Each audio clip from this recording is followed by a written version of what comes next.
Percuma mau nyamain Peggy, mau nyamain siapa. Udah saya bilang stop, percuma buang-buang kota. Emang gak ada peristiwa itu. Kalau Anda menganggap ada peristiwa pembunuhan ada, dan menganggap adalah tempatnya ada di belakang setim, berarti Anda adalah komplotan AFM. Intinya Pak, yang keterangan dari saya sama Aib itu ya udah tidak ada, udah intinya sama sekali peristiwa itu. Kayaknya gini loh. Jadi kalau ada orang yang masih muter-muter bahwa ada pembunuhan, ada pemerkosaan di belakang setim, berarti orang itu sebenarnya bagian dari AF. Berarti percaya pada keterangan AF. Satu sisi nyuruh AF ditangkap, satu sisi nyuruh AF dihukum, tapi di sisi lain keterangan AF dipercaya. Gimana sih? Intinya tidak usah mencari nama Peggy, Andi, sama satu lagi Dani. sama Dani, itu nggak usah. Percuma, nggak akan ketemu sampai ujung dunia, sampai ujung pelosok pun nggak akan ketemu. Cuman hanya buang-buang kota, nguras tenaga. Dan emang peristiwa itu nggak ada sama sekali. Analisis aja terus dia bikin kajian, investigasi segala macam. Karena kalau kasus pembunuhan pasti ketemu. Kalau kasus pembunuhan ya, kasus pembunuhan itu hampir rata-rata bisa ditemukan. Tapi kalau kasus kecelakaan, ya sudah, mau apa lagi? Apalagi kecelakaan aja. Udah bebasin dulu yang 7 terpidana tidak bersalah mereka. Setelah 7 terpidana itu mereka terbukti tidak bersalah, dibebaskan oleh pengadilan. Mari kita berpikir mencari kasus ini apa? Pembunuhan atau kecelakaan tunggal? Karena kalau kita terus berasumsi, katanya kita bahwa 7 terpidana ini korban fitnah. Kita nggak boleh bikin fitnah baru.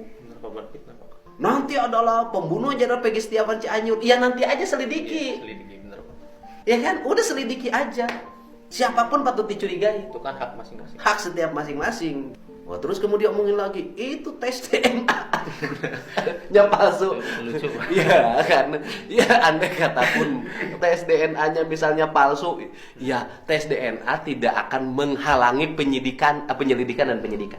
Andai kata pun tes DNA-nya mau palsu mau tidak palsu, tidak akan menghalangi sebuah proses penyelidikan dan penyidikan. Karena apa? Karena penyelidikan dan penyidikan tidak akan bisa dihalangi oleh DNA.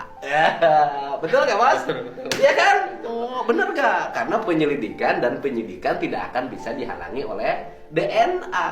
Gitu loh. Nah, malah lebih bagus kalau sudah DNA. Bagaimana bagus DNA? Kan saya mah DNA Peggy Setiawan Cianjur sudah punya. Sidik jari Peggy Cianjur saya mah sudah punya. Saya mah udah punya.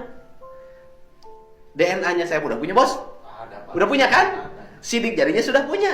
Kalau nanti di kasus pembunuhan Vina ternyata ada sidik jari Peggy Setiawan dan kemudian ada DNA Peggy Setiawan yang sama nempel di baju, nempel di jembatan, nempel di motor, kan gampang tinggal nangkep ya. Betul nggak, Om? Betul, Pak. Ya kan? Iya. Ya itu. Juga dengar video lah, opini-opini gitu, Pak, bahwa katanya belum aja Deden ntar kalau masuk katanya nangis, Pak. Justru saya lebih nangis kalau ngelihat terpidana itu nggak keluar, Pak. Wah, Lebih nangis itu, Pak, saya, Pak. Lebih nangis itu. Kamu lebih nangis kalau mereka tidak keluar. Iya, Pak.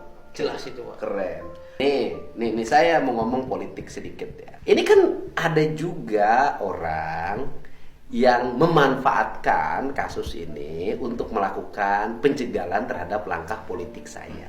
Ada kok. Ada. Memanfaatkan kasus ini untuk menjegal langkah politik saya. Apakah saya takut? Enggak. Saya mah ikhlas. Kenapa? Ini kemanusiaan.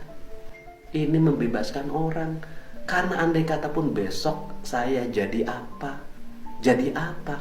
Kan tugasnya tetap saja kan menjaga, mengayomi masyarakat. Loh, kalau mengayomi masyarakat kan nggak usah nunggu nanti ada masyarakat di depan mata harus diselamatkan, harus diayomi. Ya harus saya lakukan sekarang. Yang berikutnya adalah Menjegal lewat apa lagi? Ingin menjegal agar saya tidak memenuhi persyaratan administratif. Kenapa tidak memenuhi persyaratan administratif? Ngejarnya di SKCK. Saya tahu. Ya bos ya? Ngejarnya di SKCK. Ya kan, dengan cara apa? Dengan cara dilaporin. Gitu loh. Agar saya nanti persyaratan administratifnya tidak terpenuhi. Ya kalau saya mah resikonya banyak. Tetapi saya harus mengambil sikap ini. Demi apa? Demi kemanusiaan. Gak apa-apa orang berkata apapun, menuduh apapun terhadap saya terima dengan baik dan dengan ikhlas. Kenapa? Karena berbagai asumsi, tuduhan, kecurigaan, kebencian yang dialamatkan pada saya tidak seberapa dibanding penderitaan 7 orang terpidana yang dipenjara seumur hidup. Gak ada apa-apa. Kecil.